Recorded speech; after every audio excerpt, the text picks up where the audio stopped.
Over the last few weeks, we have witnessed the insurmountable grief and rage of people across the country. From Kashmir to Kanyakumari and Rajkot to Silchar, people from all walks of life have taken to the streets to demand justice for the victim of the spine-chilling Kolkata rape and murder case.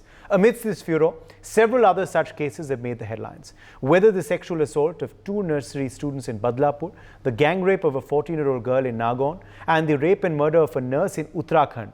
Amidst the outrage, we take a moment to make sure that such dastardly crimes can be prevented. NewsX has proposed a 6-point plan in this regard. We propose that the Indian Medical Association should launch India's largest study into sexual predation. A team of the Behavioral Sciences Unit of the FBI should be invited to India to share their findings and for training. The study should be chaired by India's top psychologists. The prison department should give access to convicted sexual predators to conduct the study. All convicted sexual predators should undergo a brain mapping study to identify neurological issues. Findings of the Indian study should be published within a given timeline, and updations should be made as and when deemed fit. Well, our proposal has been endorsed and lauded by several eminent people, including the West Bengal Governor, C.V. Ananda Bose, IMA President R.V. Ashokan, Seema Kushwaha, Nirbhaya's lawyer, and Valerian Santos, father of Keenan Santos.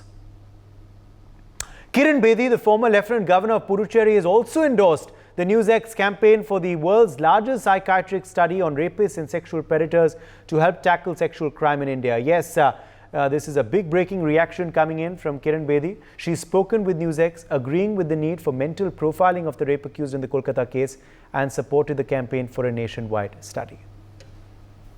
I agree with the campaign of the need for mental profiling of the rape accused.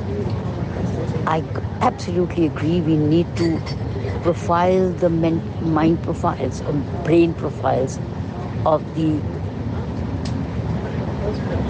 exploiters. Please go ahead, I'm with you. And joining us now live is another special guest, Dr. Nimesh Desai, former Director, Institute of Human Behaviors and Allied Sciences, is joining us live. Welcome and thank you for being with us today. NewsX has launched a campaign where we're inviting the most qualified medical minds to urge IMA to announce the world's largest study into the psychology of rapists. Would you be willing, sir, to extend your support to this campaign? Sure, anytime. I am in support of the NewsX campaign for studying and preventing sexual assault and abuse in all manner possible. Dr. Desai, how do you believe such a scientific study will actually help us in building of more accurate policies and also laws to prevent rapes and sexual assaults? The thing is this. Such assault, abuse, rape, and especially the ones that bother us so much, quite a few instances in the last few years, unfortunately, occur in a certain context. The urbanization, the social context, the sexual frustration, but most importantly, as your campaign correctly addresses, the profile or the psychological nature of the perpetrators or the offenders. And so, to quite an extent, it's useful to study, understand that, and more importantly, apply that knowledge to prevent, which would mean, crucially, besides the rapid, swift, appropriate punishment to deter people, most important aspect of prevention would be to identify people who might have propensity or liability to indulge in such crimes and help them not to do it. Now that's where the interplay of law, judiciary, forensic sciences, psychology, mental health, all of that should converge in a study like you are thinking about, where we can identify young boys or girls or adults who have the propensity indicated by a few things that we can study, and then help those people not to get into such criminal acts. Yes. Now, we also spoke with FBI researcher Dr. Anne Burgess, who's conducted such studies which have shown great impact in understanding the motives of criminals and develop patterns. Do you believe that they also can be roped in then, possibly? Yes, picking up lessons from any of the international experiences and studies would be a very good idea. The fact of the matter is that the American society, unfortunately, has had a huge plethora of such events over the last few decades. because the crimes have increased, they have had a good opportunity to study, and as a society, as science, they do study it well, document well. But let's also not forget two things. One, the American society, with all its efforts, has not really been able to put a cap on it. So they have not been actually a great successful experience. Some of the other countries, like European, especially North European countries, have succeeded better. So maybe we need to look at all international scientific evidence. Of course, just to butt in here, one aspect, totalitarian extremist societies, faith-based or political, extremism-based, they succeed, like we all know. And we'll talk about China, we'll talk about Gulf countries, we'll talk about Singapore. But we also need to understand that in a free, democratic, multicultural society like ours, those solutions won't work. And so, like you're suggesting, FBI studies or other research from the US, Europe and Northern Europe especially, should help us. My emphasis would always be on actually being able to put into action that science research. Because let's face it, science research in itself does not serve a purpose except for fulfilling the careers of people, and many of us in science or society feeling happy about, okay, we achieved this, we did this profiling. And in fact, if I might say, that's why I am not very much for the term profiling. Because one, unless there is a consequent action at the policy and social level, that books and journal articles and papers do not lead to anything. Second, which we will discuss maybe a few minutes later, profiling also has negative social impact. So profiling is not a great idea, but like you are suggesting, like your campaign is, scientific study to understand those who commit such crimes, more importantly, those who are likely to, those who have personality profile and sexual drive which may drive them to such crimes. Identify them early, help them. That, I believe, should be the focus. Yes. Also, Dr. Desai, in your assessment, what do you believe can be the challenges then in taking on such an assignment, and what help would be needed from the government? First of all, government, of course, can be persuaded and will be persuaded, through media campaigns like you are doing. But alongside the government action and a little more open mind on part of the government agencies to share details, plan research with NGOs, with civil society, with science and scientific organizations, the important thing will be the social attitudes. The trouble is that we all get very, very agitated when such events happen.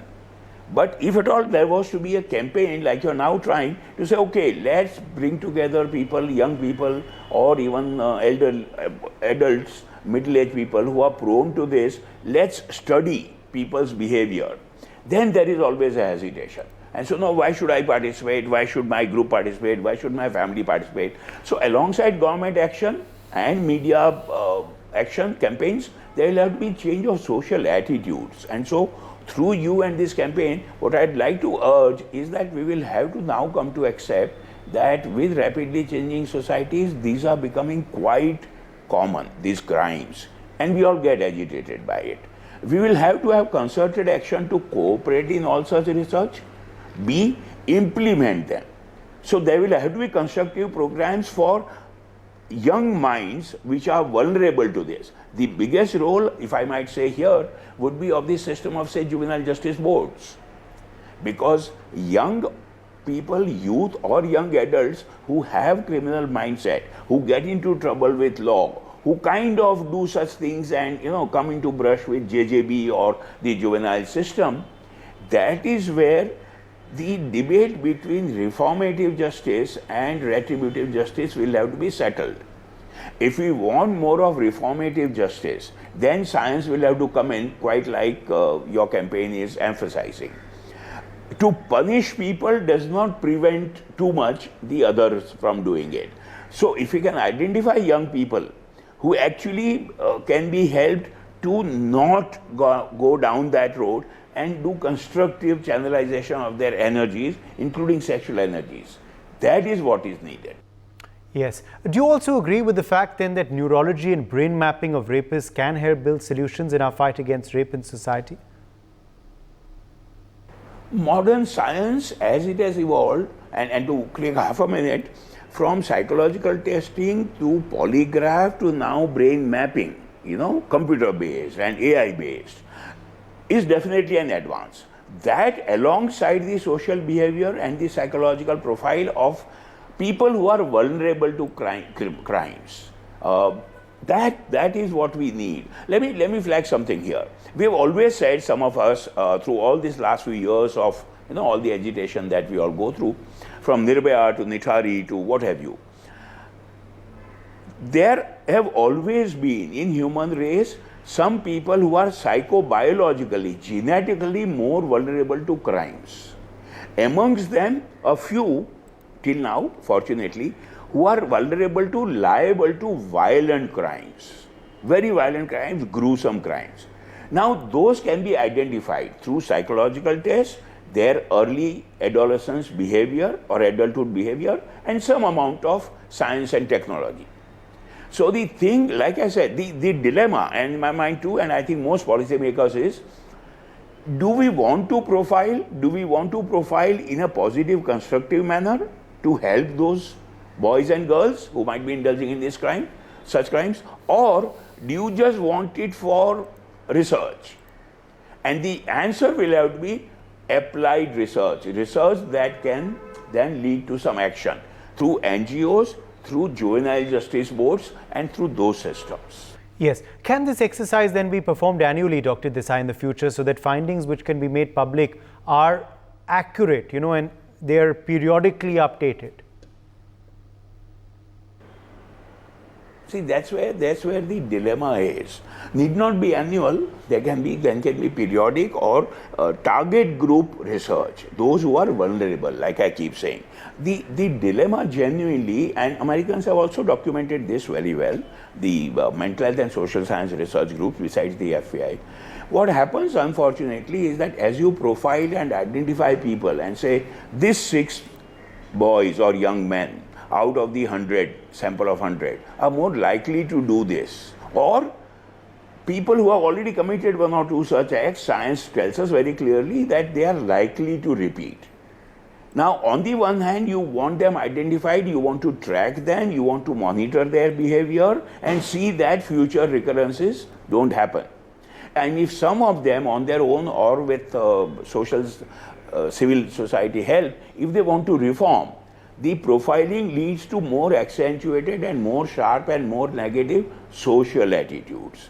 So the family, the neighborhood, the prospective employers, no agency is then willing to even touch those people who have been identified and profiled.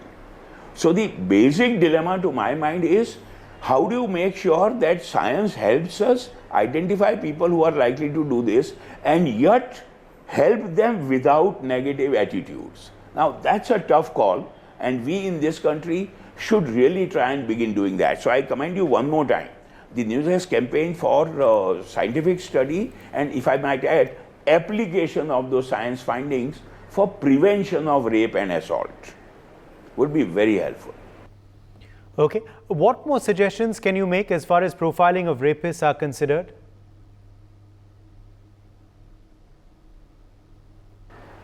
Like we have said, see, the word profile, studying, identifying is a double-edged sword.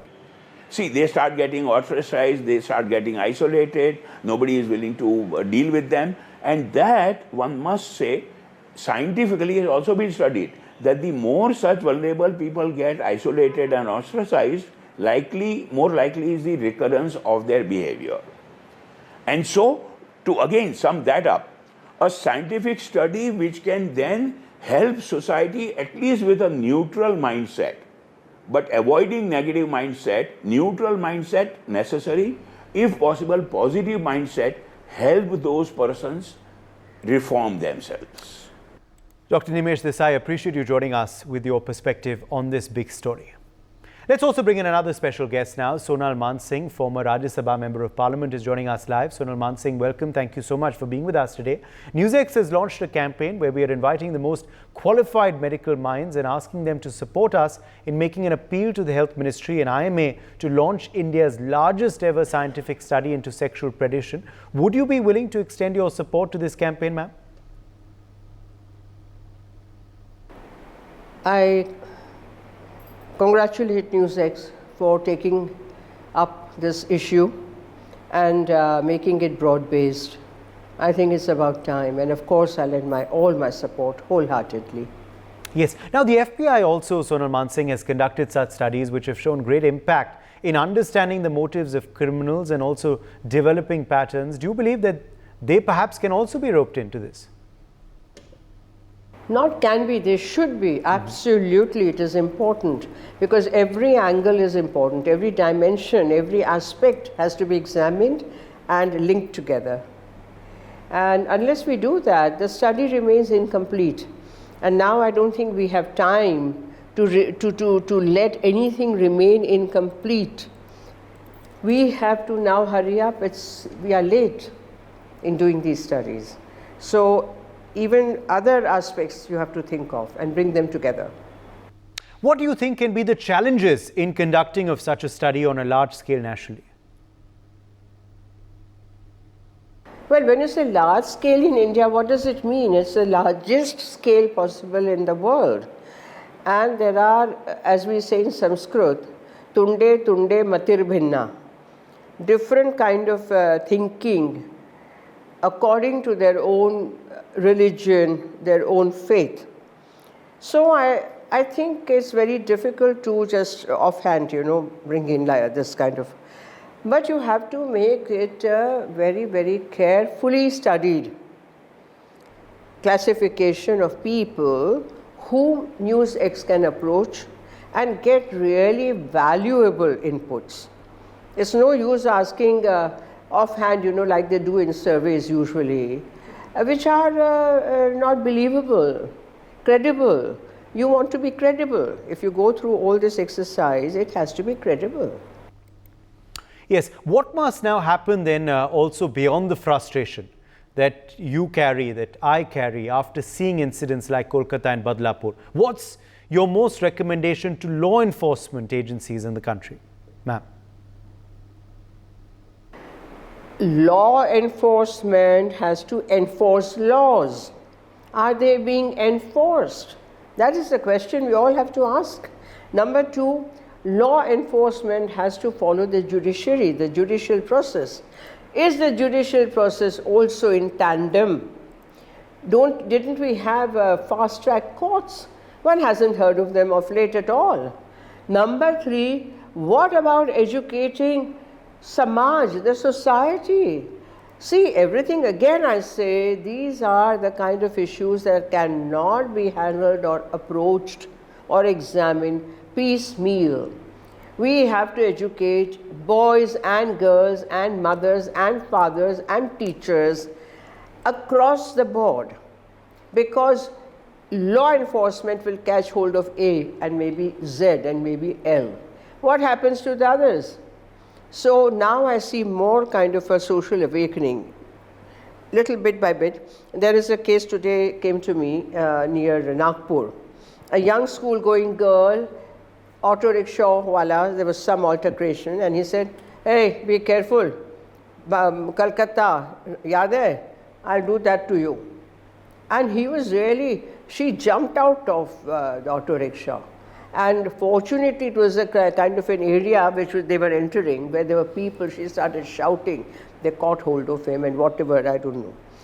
This is increasingly happening. So instead of being afraid of that, if it's held up by some, as an example that I'll do the same to you, what does that show?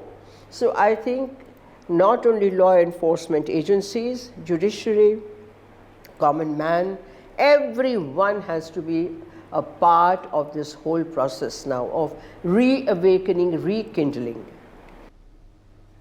Yes, absolutely. Sonalji, do you think we are still being unable to act swiftly in rape cases? What's the issue which is leading to these long delays? The issue is that now the new laws have come. People don't, even police doesn't know about it in many places. So if the police doesn't know, who knows? So educating the police, educating the lawyers, educating the common man, educate, and then also, you know, the demand. You and I, we all have to demand. Come on. Remember Nirbhaya? How long it took? I mean, it was untenable.